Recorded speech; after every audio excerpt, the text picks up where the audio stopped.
The last entry in Samuel Hartwick's leather journal, dated November 15, 1893, contained only 7 words. The lake speaks, but we cannot answer. When Royal Canadian Mounted Police Constable James McKinnon found the journal frozen solid beneath 3 inches of ice at Angikuni Lake's eastern shore, the wagon wheels beside it had already been scoured clean by 2 weeks of Arctic wind. This discovery would launch the most perplexing investigation in early frontier history: the complete vanishing of 47 souls who had simply walked away from everything they owned. The morning of October 28, 1893, had dawned clear and bitterly cold across the Kivalliq region of what would later become Nunavut. Samuel Hartwick, a seasoned guide from Winnipeg, was leading the Pemberton Settlement Company's 3rd and final wagon train toward their promised land near Baker Lake. 46 settlers, men, women, and children, had paid everything they owned for passage to what company brochures called Canada's Last Eden. The convoy consisted of 12 heavy freight wagons, each pulled by teams of oxen, specifically chosen for their endurance in sub-zero temperatures. These weren't the typical pioneers heading to prairie homesteads. These were families seeking isolation, religious freedom, and a chance to build something pure in the untouched wilderness. According to the company's filed itinerary, discovered later in a Winnipeg office safe, the wagon train was scheduled to cross Anjikuni Lake's frozen surface during the last week of October. Local Inuit hunters had confirmed the ice was thick enough to support loaded wagons nearly 2 feet of solid crystal that could bear the weight of a locomotive. The route was well established. Trading posts used this crossing annually when the Kazan River froze solid enough to support heavy traffic. But something went wrong at the crossing. Constable McKinnon's initial survey, conducted on November 30th after concerned relatives in Winnipeg filed missing persons reports, painted a scene that defied logical explanation. The 12 wagons sat in perfect formation at the lake's edge, their canvas covers intact and tied down with military precision. Inside each wagon, personal belongings remained undisturbed. Family photographs, still carefully wrapped in wool blankets. Children's toys, nestled in wooden crates. Even delicate china tea sets, packed with straw cushioning. Nothing had been looted. Nothing appeared damaged. The oxen stood in their traces, alive but strangely docile, their breath forming crystalline clouds in the -20-degree air. What McKinnon couldn't find was a single human footprint leading away from the wagons. Please drop a comment below telling us where you're watching from and what time it is there. We love connecting with viewers around the world. And if this mystery has already grabbed your attention, hit that like button and subscribe, because this story gets much stranger. The settlement company's manifest listed each passenger by name, age, and occupation. There was Wilhelm Bergen, a German clockmaker, traveling with his pregnant wife and twin sons. The Caldwell family from Ontario, a Methodist preacher, his wife, and their 4 daughters, the youngest barely 2 years old. James Morrison, a former Hudson's Bay Company factor seeking a final adventure before retirement. Each person had been documented, photographed, and accounted for at the departure point in Winnipeg just 6 weeks earlier. Yet their presence at Angikuni Lake had apparently ended the moment they reached the crossing. McKinnon spent 3 days searching the immediate area, following standard RCMP protocols for missing persons in wilderness areas. He found Samuel Hartwick's journal wedged beneath a wagon wheel, its pages brittle with frost. The entries grew increasingly strange as the convoy approached Angikuni Lake. Early passages described normal travel conditions, weather updates, and minor disputes between passengers. But the final week's entries spoke of voices carried on wind that shouldn't exist, and lights beneath the ice that move like living things. The most disturbing entry, dated November 10th, described an incident that occurred while the convoy was camped 5 miles from the lake. The Bergen boy claims his dead grandfather spoke to him from beyond the tree line. The child described details of the old man's workshop in Hamburg that he could never have known. Mrs. Bergen grows pale when she hears this. We press on tomorrow, but something follows us through the snow. How does an entire wagon train vanish without leaving tracks, without taking supplies, without even unhitching their animals? The deeper Constable McKinnon dug into the physical evidence, the more questions emerged. Questions that would soon force him to consider possibilities that challenged everything he thought he knew about the natural world. Joe LaBelle's weathered hands shook as he poured another cup of coffee from the dented pot sitting on McKinnon's makeshift camp stove, the steam rising between them like ghosts in the 40-below air. The French-Canadian trapper had been working his lines along the Kazan River for less than a year, but his eyes held the hollow look of a man who had seen something that would haunt him until his dying breath. If LaBelle's account proved accurate, then the Pemberton convoy's disappearance was just the beginning of something far more sinister unfolding across the frozen wilderness. McKinnon had tracked down the trapper at his cabin 12 miles upstream from Angikuni Lake on December 2nd, following reports from local Inuit hunters who claimed LaBelle had been speaking to the wind and refusing to check his trap lines for over a week. The constable found him barricaded inside his one-room log shelter, rifle loaded and pointing at the door, subsisting on nothing but coffee and hardtack biscuit. When McKinnon identified himself through the heavy wooden door, LaBelle's first words were, "They took them all, didn't they? Just like they said they would." The story LaBelle told over the next 6 hours would force McKinnon to question whether he was dealing with a criminal investigation or something that fell outside the boundaries of natural law entirely. According to the trapper's detailed account, he had been checking his northern trap line on November 16th, the day after Hartwick's final journal entry, when he spotted smoke rising from the direction of Angikuni Lake. Thinking the wagon train might need assistance, he had snowshoed the 8 miles to the crossing point, arriving just as the pale Arctic sun was setting behind the tree line at 3:30 in the afternoon. What he discovered there defied every assumption about how people simply vanished. The wagons were arranged exactly as McKinnon would find them 2 weeks later, but LaBelle's timing allowed him to witness details that the constable could only reconstruct from frozen evidence. The oxen were not merely standing in their traces, they were actively trying to back away from the lake, their eyes rolling white with terror, steam pouring from their nostrils as they fought against their harnesses. But most disturbing was what LaBelle observed beneath the ice surface itself. Lights, LaBelle told McKinnon, his voice dropping to barely above a whisper. Not reflection lights, not aurora lights. These moved like fish, but bigger than any fish got a right to be. They swam in circles under that ice, getting bigger every time they made a round. And they were rising, Constable, rising toward the surface like they knew something was waiting up top. LaBelle claimed he had hidden behind a cluster of black spruce trees, afraid to approach the wagons directly. From his concealed position, he watched as figures began emerging from the tree line on the lake's far shore, dozens of them walking in single file across the ice toward the abandoned convoy. At first, he assumed they were members of the Pemberton party, returning from some scouting mission, but as they drew closer, moving with an unnatural stillness across the frozen surface, LaBelle realized these figures cast no shadows, despite the low-angled sunlight. The temperature that evening, according to weather records McKinnon later obtained from the Hudson's Bay Company's Baker Lake Post, had dropped to minus 38 degrees Fahrenheit. At such temperatures, human breath creates vapor clouds visible from hundreds of yards away. The figures approaching the wagons produced no such clouds. They moved without the distinctive gait of people wearing heavy winter clothing. Most unnervingly, they seemed to glide rather than walk, their feet never quite touching the ice surface. I counted 47 of them, LaBelle continued, his coffee cup rattling against his teeth. Same number as the folks that went missing. They moved to each wagon, one by one, like they were looking for something specific. Then they all gathered at the center of the crossing, and that's when the lights under the ice got so bright I had to close my eyes.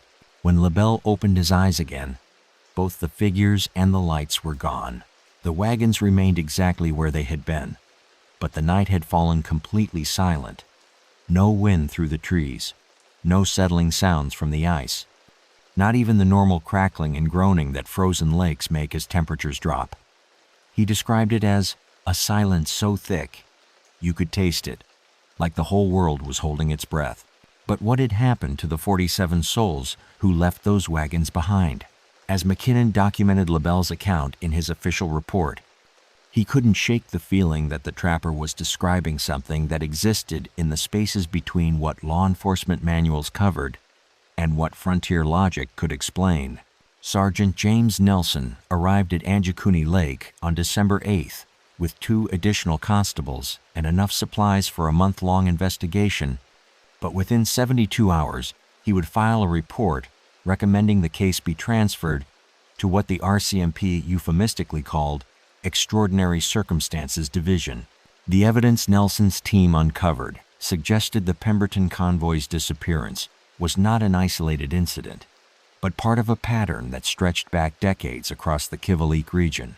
Nelson, a 20-year veteran of frontier policing who had handled everything from claim-jumping disputes to grisly attacks, approached the investigation with methodical precision. His team established a base camp 200 yards from the abandoned wagons and began the most thorough forensic examination possible given the brutal December conditions. Working in 4-hour shifts to prevent frostbite, they documented every item in every wagon, mapped the positioning of equipment down to the inch, and conducted soil sampling in a grid pattern extending 500 yards in all directions from the convoy. What they discovered challenged fundamental assumptions about how people behave in life-threatening situations. Inside Wilhelm Bergen's wagon, Nelson's team found a pot of stew still sitting on the traveling cook stove, frozen solid but showing clear evidence of recent preparation. The meat had been cut into precise, uniform pieces. Vegetables were diced with the careful attention of someone expecting to serve the meal within hours. Most telling was the discovery of Bergen's pocket watch, still wound and keeping accurate time, sitting beside 2 place settings that had been laid out on the wagon's folding table. The clockmaker had been preparing to eat dinner with someone when whatever happened at Angikuni Lake interrupted his final meal. The Caldwell family's wagon revealed an even more intimate glimpse into the moment of disappearance. Mrs. Caldwell's sewing basket sat open beside the driver's bench, a child's torn dress half repaired with the needle still threaded and stuck precisely through the fabric. Her thimble remained on her finger, or rather, the space where her finger should have been. The silver thimble, suspended in midair exactly 3 feet above the wagon bed, held in place by what appeared to be invisible threads of ice crystal. But it was James Morrison's wagon that provided the most disturbing evidence of all. The former Hudson's Bay factor had been documenting his journey in a series of detailed letters to his daughter in Montreal. Nelson found 17 completed letters, each sealed and addressed, stacked neatly on Morrison's traveling desk. The 18th letter remained unfinished, Morrison's fountain pen still uncapped beside it, a drop of ink frozen solid at the pen's tip. The letter's final line, written in Morrison's careful script, read, "Dearest Margaret, I fear we have made a grave error in coming to this place. The local people speak of old hungers that sleep beneath the ice, and I begin to suspect." The sentence ended mid-word. The pen lifted away as if Morrison had been called away by something urgent. Nelson's team spent 5 days examining every piece of physical evidence they could extract from the frozen wagons. They found no signs of struggle, no evidence of predator attacks, no indication that the passengers had packed emergency supplies before departing. Most puzzling was the complete absence of human tracks leading away from the convoy, despite snow conditions that should have preserved footprints for weeks. On December 13th, while conducting an expanded search pattern, Constable Robert Hayes made a discovery that forced Nelson to reconsider whether they were investigating an isolated disappearance or something far more systematic. 3 miles southeast of the Pemberton convoy, Hayes found the remains of what appeared to be a much older campsite, a ring of stones that had once supported cooking fires, scattered pieces of rusted metal that might have been tools or weapons, and most significantly, a collection of carved bone markers driven into the frozen ground in a precise circular pattern. The bone carvings depicted symbols that none of the RCMP officers could identify, but local Inuit guides who examined them grew visibly disturbed and refused to translate their meaning. According to the guides, the bone markers indicated a place where people went to speak with those who should not answer back. When Nelson pressed for more specific information about the site's history, the eldest guide, a man named Aput, who claimed to be nearly 70 years old, revealed that his grandfather had warned him about this particular crossing point on Angikuni Lake. For generations, Inuit families had avoided making camp at this location during certain times of the year, particularly during the dark months when the aurora borealis was most active.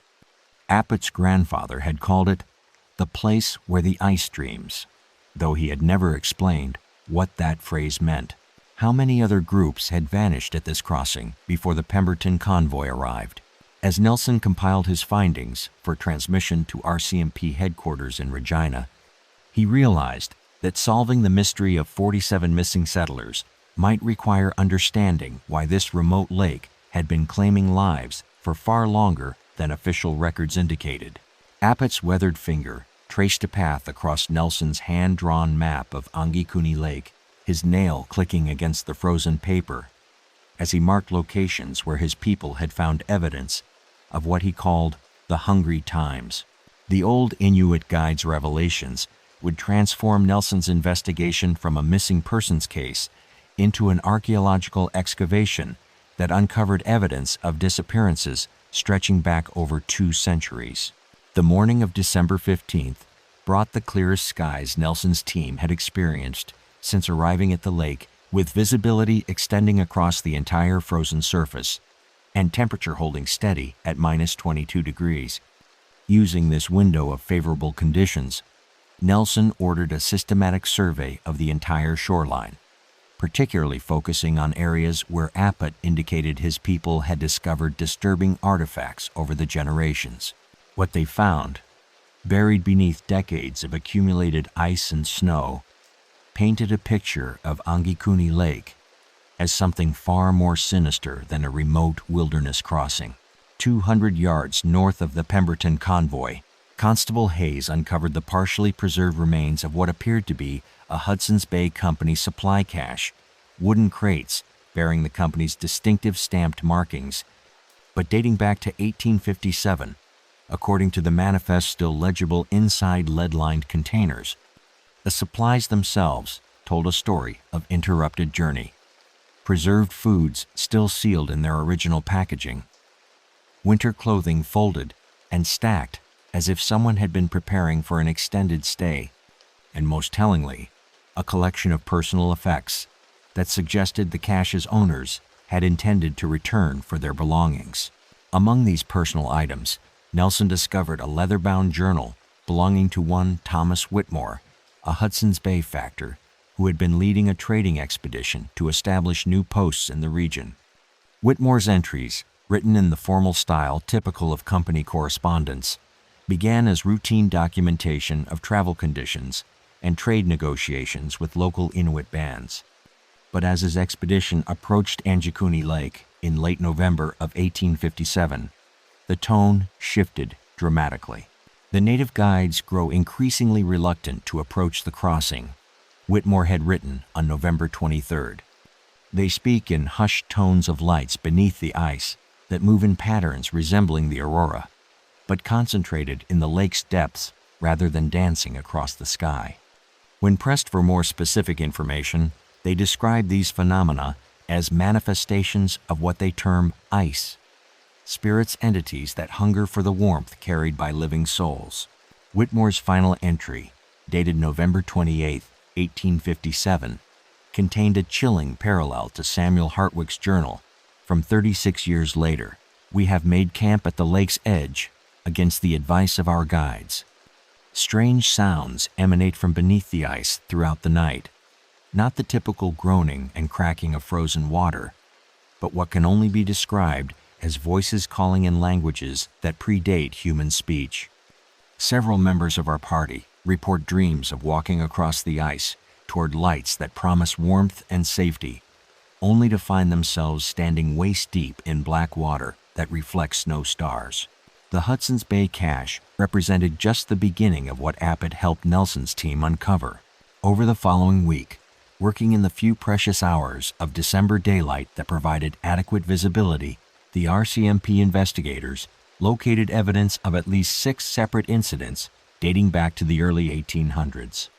Each site contained similar elements: abandoned equipment or supplies, suggesting sudden departure, personal effects left behind as if their owners expected to return momentarily, and most disturbing, carved bone markers arranged in patterns that Appett reluctantly identified as warning circles, attempts by survivors to mark places where people had vanished. According to Appett's oral history, passed down through 5 generations of his family, the Harvok-Turmiyut people, who traditionally used the Kazan River corridor, had long understood that Angikuni Lake required specific protocols during certain seasons. The lake was safe for travel during the height of summer, when continuous daylight prevented what Appett called the dreaming ice from forming. It was also relatively safe during the deep winter months of January and February, when temperatures dropped so low that even the supernatural elements seemed to enter a dormant state. But during the transition periods, late fall and early spring, when ice was forming or beginning to break up, when daylight hours were rapidly changing, and when the aurora borealis was most active, Appett's people avoided the crossing entirely. They had learned, through centuries of careful observation and tragic experience, that these were the times when the lake remembered its hunger. The ice dreams of those who came before, Appett explained to Nelson through the expedition's interpreter. It calls to new travelers with the voices of the lost ones, promising them reunion with those they have mourned. But the ice keeps what it takes, and what it gives back is not what was taken. When Nelson asked for clarification about what Appett meant by what it gives back, the old guide simply pointed toward the tree line on the lake's far shore, where shadows seemed to move despite the absence of wind. What force could be powerful enough to claim lives across multiple centuries, yet remain completely undetected by official investigations? As Nelson prepared to compile his final report for RCMP headquarters, he faced the impossible task of explaining evidence that challenged every rational framework for understanding how people simply ceased to exist. Dr. Eleanor Fitzgerald's scientific instruments registered an electromagnetic anomaly at 11:47 p.m. on December 19th that would force the academic world to reconsider fundamental assumptions about the relationship between natural phenomena and human consciousness. The Cambridge-trained astronomer had traveled to Anjikuni Lake not to investigate disappearances, but to document the unusual aurora activity that had been reported across the Kavalik region throughout the winter of 1893. Fitzgerald had arrived at Nelson's base camp on December 17th with 2 assistants and a collection of experimental equipment designed to measure electromagnetic fluctuations during aurora displays. Her timing proved fortuitous or terrifying, depending on one's perspective on what science should be willing to acknowledge. The same night she set up her instruments, the most intense aurora display in recorded northern Canadian history began painting the sky above Angikuni Lake in colors that had no names in any human language. But it was what her instruments detected beneath the ice that would challenge everything Fitzgerald thought she understood about the natural world. The astronomers' electromagnetic sensors, positioned at 12-foot intervals around the perimeter of the lake, began registering massive energy fluctuations at precisely the moment the aurora reached peak intensity. These weren't the typical electromagnetic signatures associated with aurora borealis. The reading showed organized, pulsing patterns that resembled communication signals more than random natural phenomena. Most disturbing was the discovery that these signals were emanating from a source approximately 40 feet beneath the lake's surface, moving in slow, deliberate patterns that corresponded exactly to the locations where Nelson's team had found evidence of historical disappearances. Fitzgerald's detailed scientific log, which would later be classified by the Royal Canadian Government and remain sealed for over 30 years, documented observations that bordered on the impossible. At 12:03 a.m., the aurora display intensified beyond anything reported in existing literature. She wrote in her careful, precise handwriting. The typical green and blue coronas were replaced by deep crimson streams that appeared to descend from the sky rather than rise from the Earth's magnetic field. Most significantly, these crimson streams seemed to terminate at specific points on the lake's surface, creating what can only be described as a direct connection between celestial and terrestrial electromagnetic phenomena. But Fitzgerald's instruments detected something even more extraordinary occurring beneath the ice. Her ground-penetrating electromagnetic sensors revealed the presence of metallic objects buried in the lakebed objects that appeared to be moving in response to the aurora activity above. The signals suggested these objects were not natural formations, but artificial constructs of unknown composition, arranged in geometric patterns that extended across the entire lake floor. When the aurora reached maximum intensity, these buried objects seemed to activate, generating electromagnetic pulses that Fitzgerald's instruments recorded as lasting exactly 47 seconds. 1 second for each member of the missing Pemberton convoy. Dr. Fitzgerald's two assistants, graduate students named Marcus Webb and Catherine Holmes, were operating a second set of instruments positioned at the lake's eastern shore when they observed what would become the most documented supernatural event in RCMP investigative history. At 12:19 a.m., as the crimson aurora streams intensified, both students reported seeing figures walking across the ice surface toward the abandoned Pemberton wagons.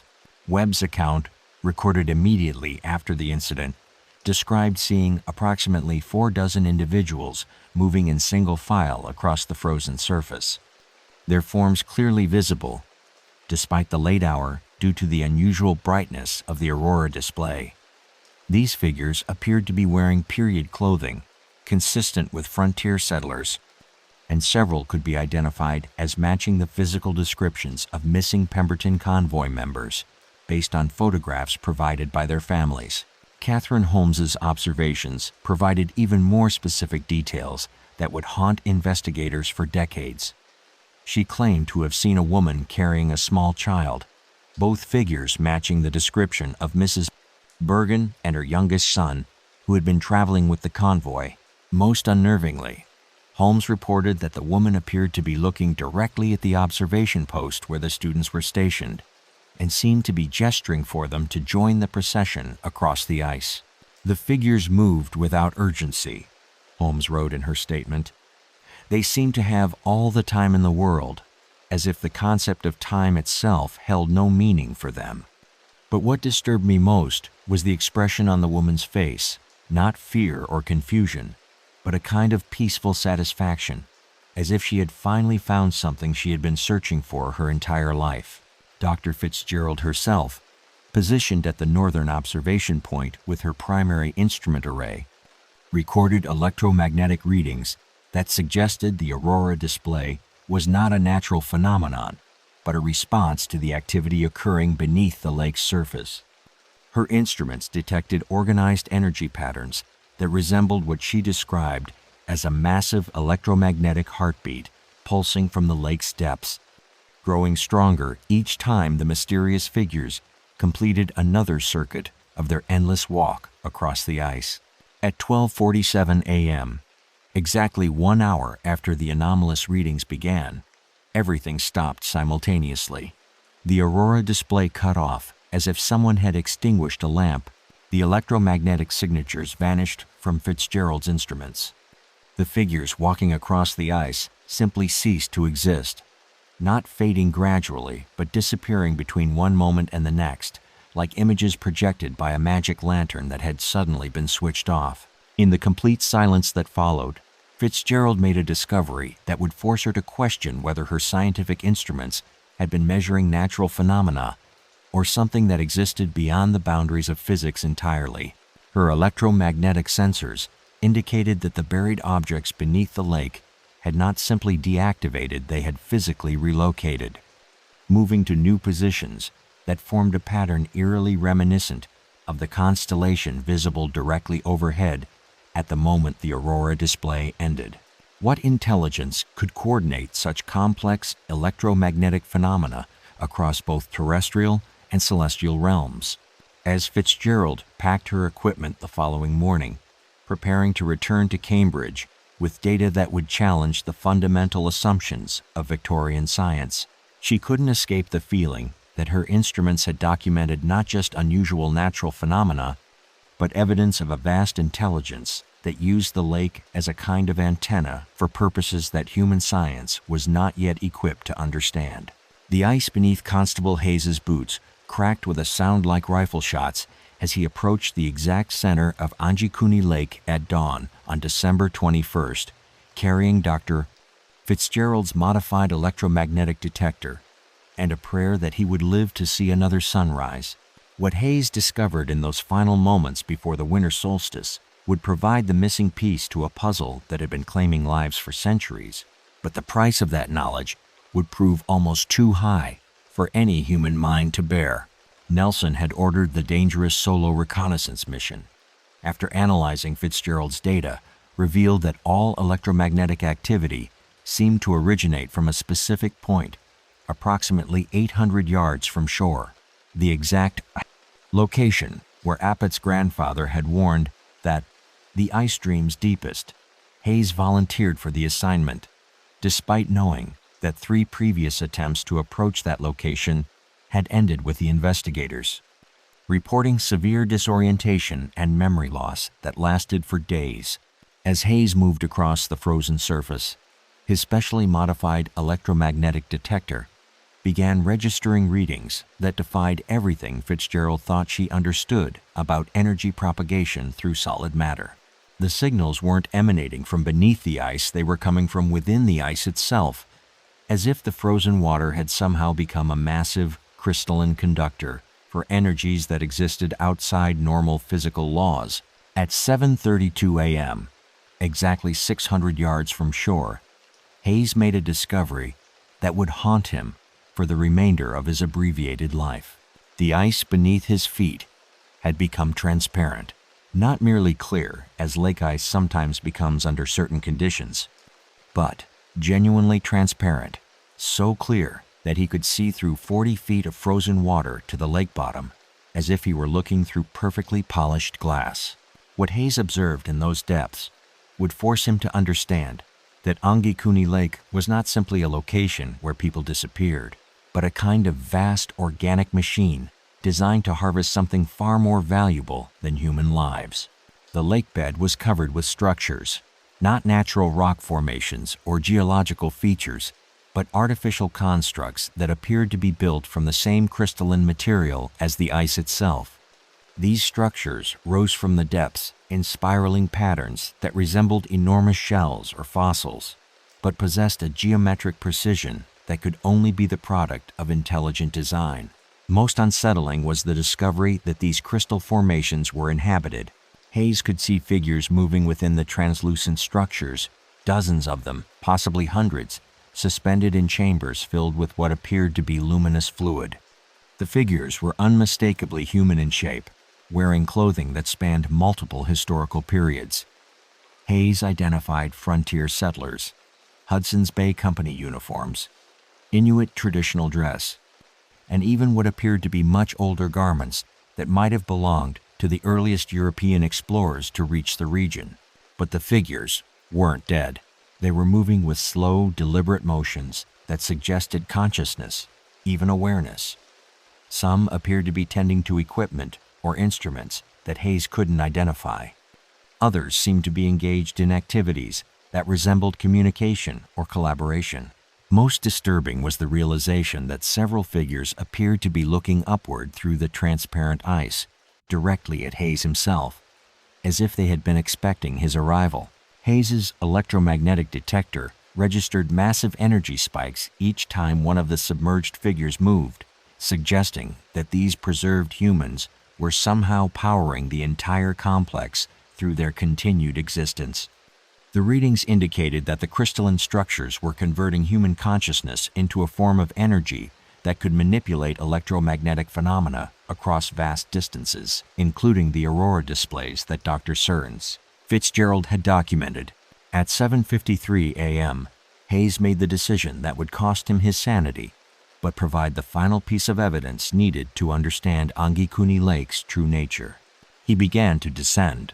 The ice beneath his feet didn't crack or break it, simply opened, creating a perfectly circular shaft that allowed him to walk downward, as if descending a spiral staircase made of frozen light.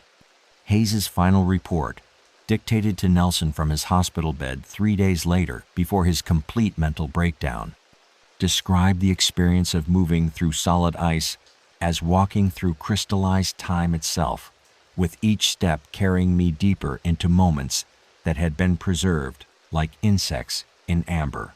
As Hayes descended toward the lake bottom, the figures in the crystal chambers became more distinct, and he began to recognize faces from the photographs that missing persons' families had provided to the RCMP. Wilhelm Bergen stood in one chamber, his pregnant wife beside him, both apparently engaged in assembling some kind of complex crystalline apparatus. The Caldwell family occupied another structure, their children playing with toys made of the same luminous crystal material that comprised their prison.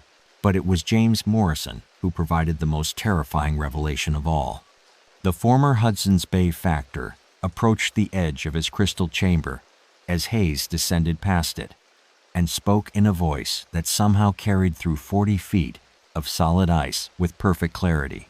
"Constable Hayes, you must warn them. We tried to resist, but the lake offers such beautiful dreams.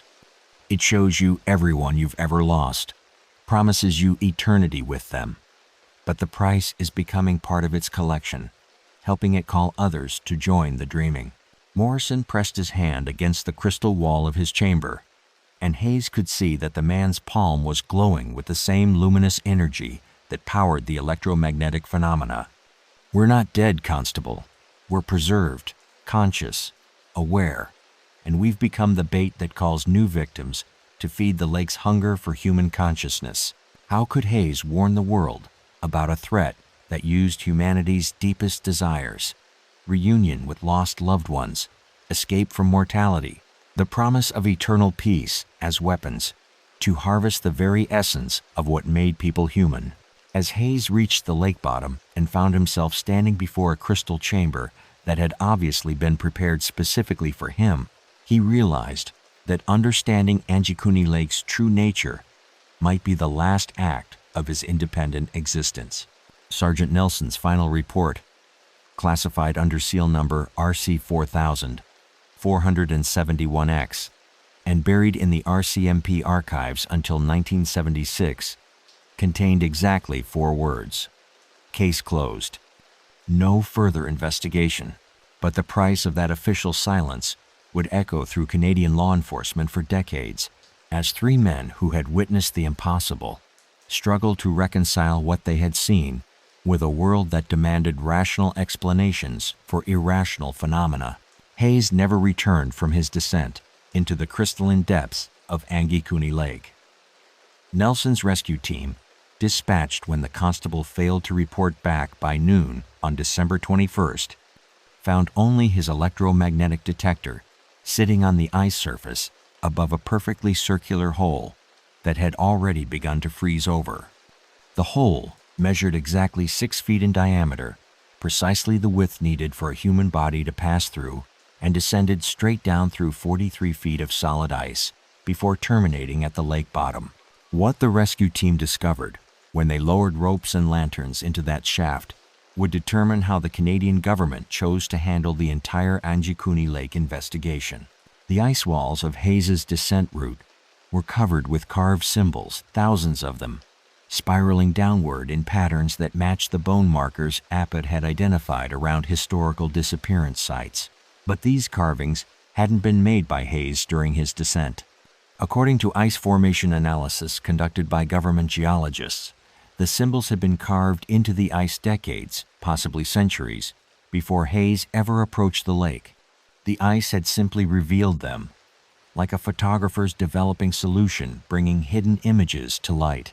More disturbing was the discovery that the symbols weren't random markings, but formed a coherent narrative, a story told in multiple languages, spanning several centuries, describing the lake's true nature as understood by its victims.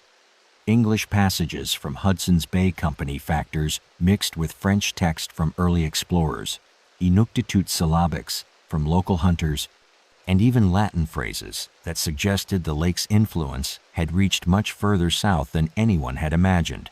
One passage, carved in Samuel Hartwick's distinctive handwriting, provided chilling insight into what had happened to the Pemberton convoy. We understand now that we were never meant to cross the lake. We were invited to feed it. The dreams it showed us our dead children calling from beyond, our lost loves promising reunion, were simply bait. But knowing this changes nothing. The invitation becomes irresistible once you've seen what lies beneath the ice. We go willingly to join the collection. Nelson spent 3 days documenting the carved testimonies before receiving urgent orders from Ottawa to terminate the investigation immediately. The message, delivered by telegram on December 24th, was signed by the Deputy Minister of Justice himself. All evidence regarding Angikuni Lake incident to be transferred to federal custody. Local investigation concluded. Official position: no unusual activity detected. But Dr. Fitzgerald's scientific instruments had recorded too much objective data for the government to simply dismiss the entire incident as frontier hysteria or investigative error. Her electromagnetic readings, temperature anomalies, and aurora documentation provided measurable proof that something extraordinary had occurred at Angikuni Lake. The solution Ottawa chose would establish a pattern for handling similar incidents that continues to this day. The evidence was classified. The witnesses were reassigned to distant postings, and the official record was rewritten to eliminate any mention of supernatural phenomena. Joe LaBelle's testimony was discredited by revealing his lack of trapping experience and suggesting his account stemmed from alcohol consumption and isolation-induced hallucinations. Dr. Fitzgerald's scientific data was confiscated under emergency wartime powers, despite Canada not being at war, and her academic career was quietly sabotaged through funding cuts and peer pressure. Most effectively, the government simply denied that the Pemberton Settlement Company had ever existed. Records of the company's incorporation were removed from Winnipeg archives. The passenger manifest disappeared from immigration files. Even the families who had filed missing persons reports found their cases mysteriously closed, with notations indicating their relatives had been located safely in other provinces. Within 6 months, official Canadian records contained no evidence that 47 people had ever attempted to cross Angikuni Lake in the winter of 1893. Nelson himself was transferred to a desk position in Halifax, where he spent the remaining 12 years of his career processing paperwork for maritime shipping violations. He never spoke publicly about Anjikuni Lake, but his private journals, discovered after his death in 1905, revealed the psychological toll of carrying such knowledge in silence. His final entry, dated the day before his death from what physicians called heart failure, contained a haunting admission: "I dream of that lake every night. In my dreams, I see Hayes standing in his crystal chamber, smiling peacefully as he helps call new victims to join the collection. And I fear that someday I will stop resisting the invitation to join him." The strategy worked perfectly for over a century. By 1930, when a single newspaper article in Virginia claimed that an Inuit village had vanished from Angikuni Lake, the official Canadian response was swift and decisive. No such incident had occurred. No investigation was warranted, and the story was clearly fictional. The RCMP's historical records contain no mention of any unusual activity at the lake, and government spokesmen could honestly state that no case files existed regarding disappearances in the region. What those spokesmen didn't mention was that the absence of case files was deliberate, not evidentiary.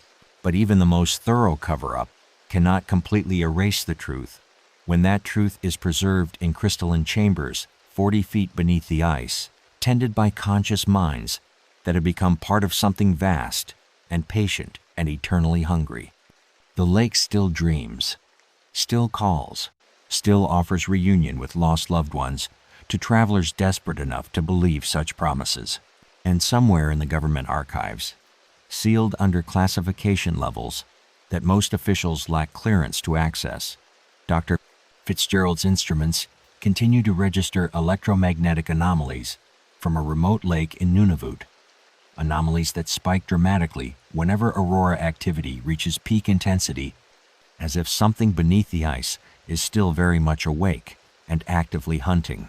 The question isn't whether Angikuni Lake claimed those 47 souls in 1893. The question is how many others it has taken since then, and whether the official silence that protects us from knowing the truth also protects the lake from being stopped. We're only scratching the surface. The next case is even stranger. Subscribe before it drops.